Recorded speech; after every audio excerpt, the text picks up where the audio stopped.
I'm Kim, you're watching Kim Wilson TV. My channel is dedicated to helping victims of narcissistic abuse get free and stay free. Before I get going with this video, I just want to take a moment to thank my friend Denise. Hi Denise, very much for your donation to our channel's PayPal account. I have really appreciated your continued support, Denise. Thank you. Today I want to talk about one of my least favorite topics, and the reason I want to talk about it is because it comes up over and over and over again in the comments, and I'm not knocking anybody for talking about it. I know many victims and survivors of narcissistic abuse have had this word dumped on them. They have been almost encouraged to internalize it. The word is codependency. Now, the word codependency is part of that whole New Age philosophy that implies you are so gravely injured that you have a broken, crippled, mangled up little child living deep inside of you, and that little child has somehow become so comfortable with abuse that you unknowingly, unconsciously just wander the earth looking for people to abuse you. That makes you codependent. You like abuse. You're looking for more abuse. You somehow find comfort in abuse. Now, the more I looked into the term codependency, the more I realized there is absolutely zero clinical research, zero evidence whatsoever to prove that this condition actually exists. In fact, I believe it is part of that whole New Age philosophy to keep victims stuck. And by the way, in my research into New Age philosophy, it is an offshoot of that whole Satanism kind of background. So it is not based in any type of enlightened spirituality or education. It actually stems from darkness. And I do believe the word codependency is intended to keep victims sick, to keep them stuck. Now, as long as you're not focusing on the horrible things that were done to you, as long as you're not focusing on putting the blame where the blame belongs, as long as you're being encouraged to believe that you're so broken that you're codependent, looking for an abuser, well, you're never going to get to the point of healing. You're never going to say, hey, this shit show stops here. I'm sick of this echo chamber. And you're never going to move on because, well, now you're going to be stuck in a place where you're trying to locate this gravely damaged, broken inner child that is, causing you to look for someone to abuse you. I mean, it's all just psychobabble to me.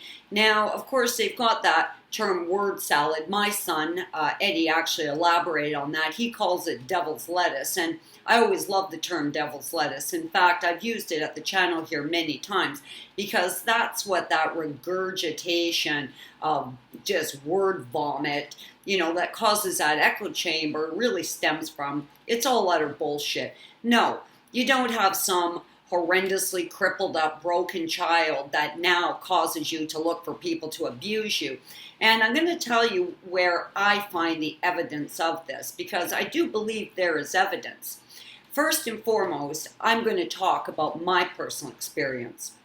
I'm going to speculate that had I been looking intentionally or subconsciously looking for an abusive relationship, I would have got involved with someone who appeared to be mean, cold, distant, distracted, lacking empathy, lacking compassion, lacking the ability for kindness or forgiveness. I would have been sourcing out someone that appeared to be evil. But that's not what happened to me, and I know that didn't happen to most of you. If we can all just get mentally connected here for a moment, let's throw logic out the window. Let's throw common sense out the window. Let's get ourselves all into a state of distorted thinking. Maybe let's pretend we all hit the bong too hard and we're all hallucinating now. Okay, so now that we're all in a state of disorder, derangement, let's consider for a second that codependency is real. And let's pretend that we did invite this into our lives through the subconscious sourcing out of some evil piece of shit to abuse us. Did we find evil pieces of shit initially? Did we enter into relationships with evil pieces of shit? Well, hell no, we didn't. Narcissists do not show up looking like horned monsters. They do not show up claws exposed. They show up looking like the perfect partner for us, our soulmate, someone who is exactly like us. And how did they get that way? Well, of course, through manipulation. We were targeted. They extracted as much information as they could. They found out as much as they could about us. They then went off into their cave or wherever they dwell, and they reinvented us. They created a fake self representing us. So then when they came to sell us this bag of goods, the bag of goods was us. They appeared to have our same interests, same hobbies, same loves, same passions, same desires. They shared our sense of integrity, morality. They had the same values as us. They appeared to be perfect. And this in itself, to me, shatters any delusion about codependency. Okay, so put the bong down, enough of that. Let's regain a sense of logic and sanity here for a moment. If we were subconsciously looking for an abusive partner, why did we end up with people that appeared through deception to be perfect, charming, friendly, kind, loving, that shared all our interests and hobbies? I mean, that in itself to me is evidence that codependency is a lie. Though there is no actual physical evidence whatsoever to prove that codependency is a thing, I believe the fact that we didn't get involved with nasty, mean people incapable of love, compassion, or empathy. We didn't do that. We got involved with people that we thought were perfect, though through deception. Now, I'm not telling you how to think.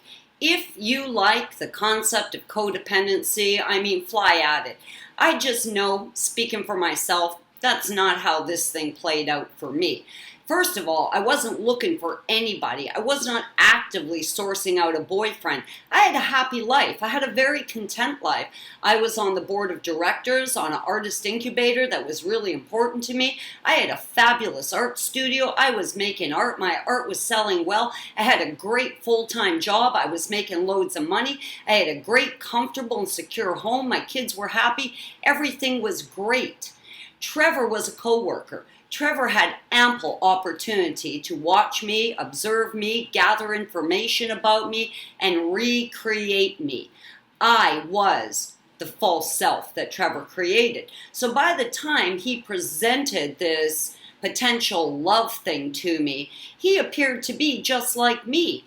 He had all the same interests and hobbies and passions, the same sense of morality. Damn, he was exactly like me. He presented as my soulmate, as the perfect person. I think it was date 2. He took me to meet his parents. By date 3, he was like gushing with his incredible generosity and buying me sweaters so I stayed warm at work, getting me a warmer coat because, of course, it's cold in the city in Canada that we lived in, buying me warm, fuzzy boots, worried about my health, my well-being. He appeared to be perfect.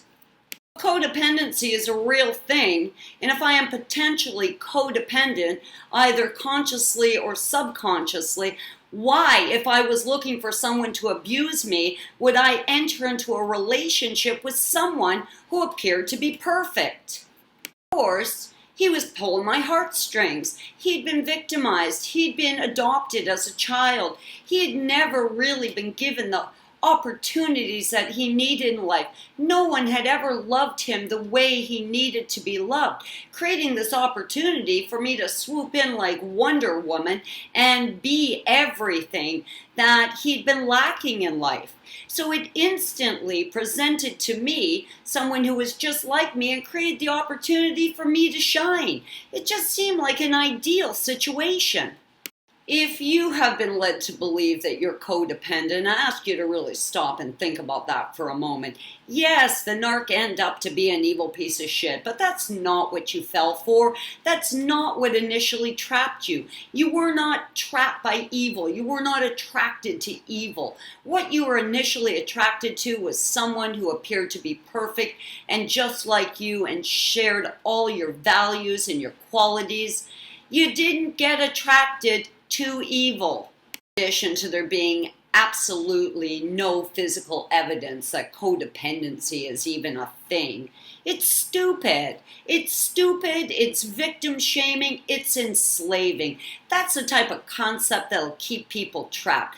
Keep people in that loop of, what could I do more? What's wrong with me? Well, hell, there's nothing wrong with you. You're a perfect, wonderful, enlightened, critically thinking person. You have a huge soul. That's why the narc was attracted to you. That's why you were targeted. Narcissists have no use for lesser people. They need the cream of the crop, the best they can get their hands on, because they are looking for the best. What are you going to do? Suck the soul out of somebody who's got nothing to offer? No. They're looking for people rich in positive energy, high in enthusiasm, people that are smart, enlightened, critically thinking, creative, wonderful, kind, empathetic people. Those are the people they target. You weren't targeted because there's something wrong with you. You weren't targeted because you got this broken inner child that digs abuse. You were targeted because you're a wonderful person. And in addition to all of that, flip that coin upside down and sideways. In the end, had you been looking for someone to abuse you, why wouldn't you have gotten involved with someone who was nasty and mean? You got involved just like I got involved with someone who appeared to be perfect, your soulmate, your twin flame, someone you could spend the rest of your life with. I don't even know how codependency fits in that equation. Now, if you really dig the concept of codependency, fill your boots with it. I mean, that's your choice. But the truth is, it's more gaslighting, it's more projection, it's more bullshit. It's an absolute echo chamber of insanity. And if you sit and think about it for a moment, I'm sure you're going to very quickly recognize that you were not attracted to a horrible person. Yes, they ultimately were exposed as disgusting, vile creatures, but that's not what you fell in love with. So if you are feeling burdened today by the prospect that you could be codependent and that you are subconsciously so damaged that you are looking for people to abuse you, I encourage you, let that shit go. That stuff's not real. That is more gaslighting and projection, and we live in an absolute cluster B society, and the sooner you recognize it, the quicker you can get free and move on to a place of healing. I'm Kim. You're watching Kim Wilson TV. I love you guys lots, and I hope you're having a great narc-free day.